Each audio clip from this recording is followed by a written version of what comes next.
Good morning, dear hearts. We're on lesson 330 and kind of let that sink in a bit. We're completing this relevant thought of what is creation, and tomorrow we start what is the ego, which always is an interesting topic for us to peruse. Today's lesson: I will not hurt myself again today. Now, back when we had lesson 282, that I will not be afraid of love today, I referenced this lesson because I think they go very well together. I will not be afraid of love today. I will not be afraid of truth today. I will not hurt myself again today. And as I'm spending time in ego thoughts, I'm hurting myself. I have denied love.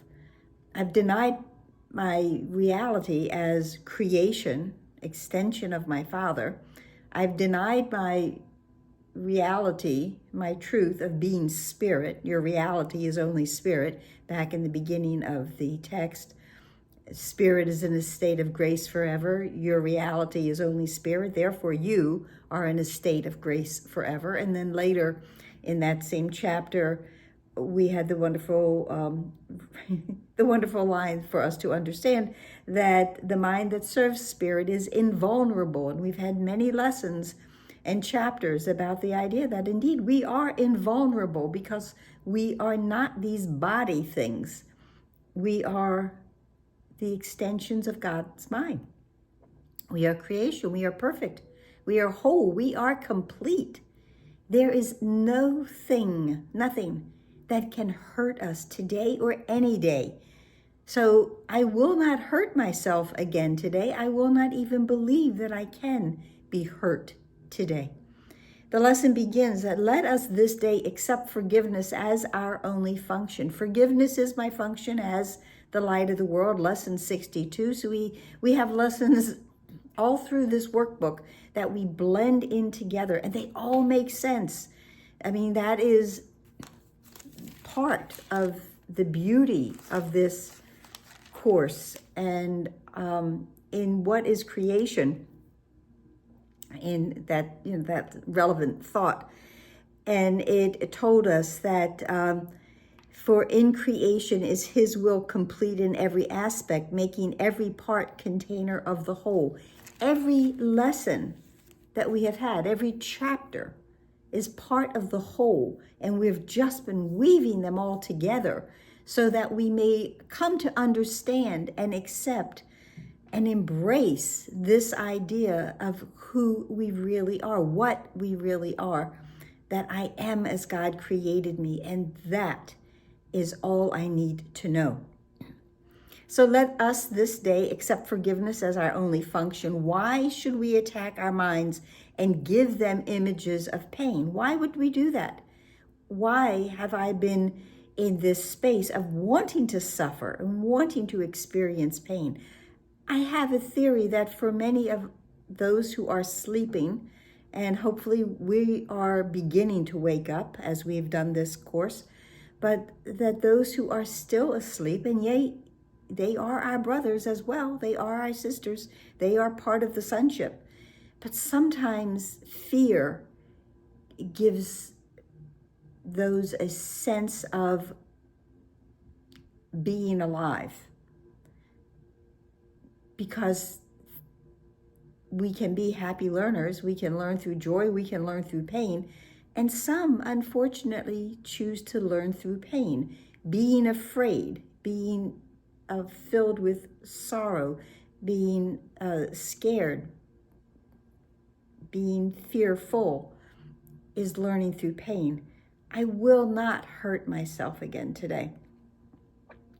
Why should we teach them that they are powerless when God holds out his power and his love and bids them take what is already theirs?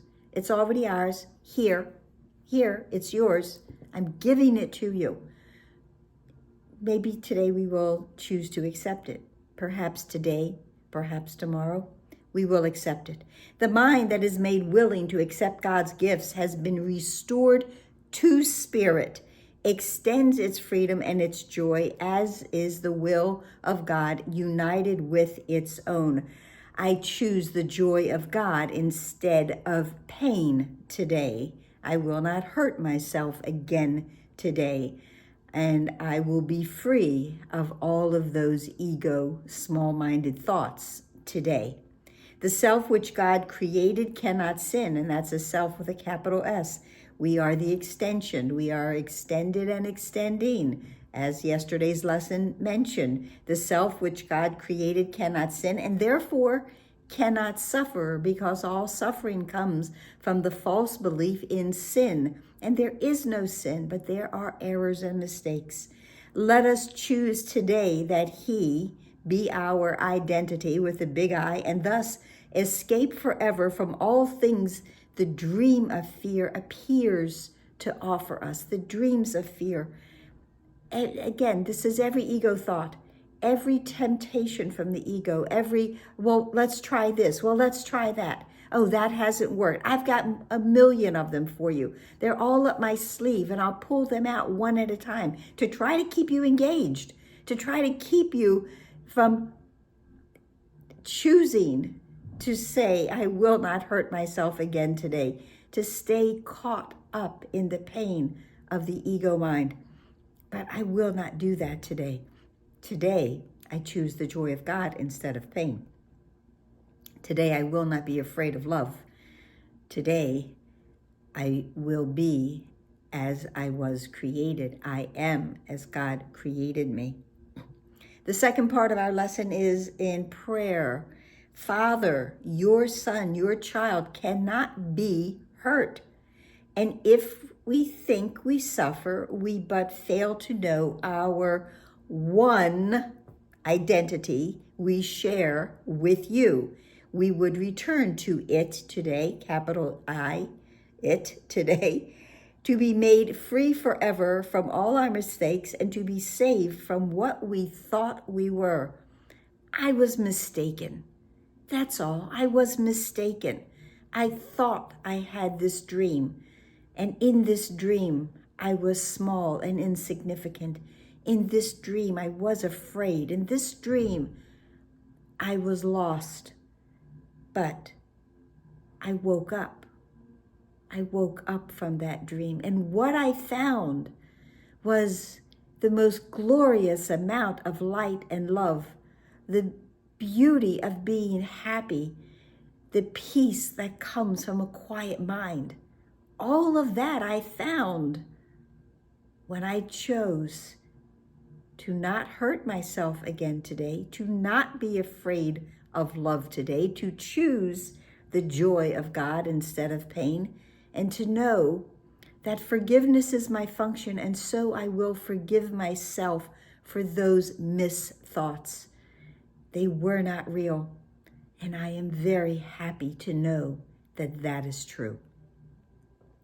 So I will not be afraid to love, thinking that love will bring me loss. I will not be afraid to accept my true function today, and I will not be afraid to go home with all of my brothers and sisters today. I will not hurt myself again today. And that's it for today. I hope this helped. So please like, share, and subscribe. Not sure if I mentioned that. Please smile. What a wonderful, monumental space we have come to with this, completing this other section of the part 2 of the workbook. And let us be happy and joyful and come home today, and to be afraid of nothing, for there is nothing for us to fear. Namaste.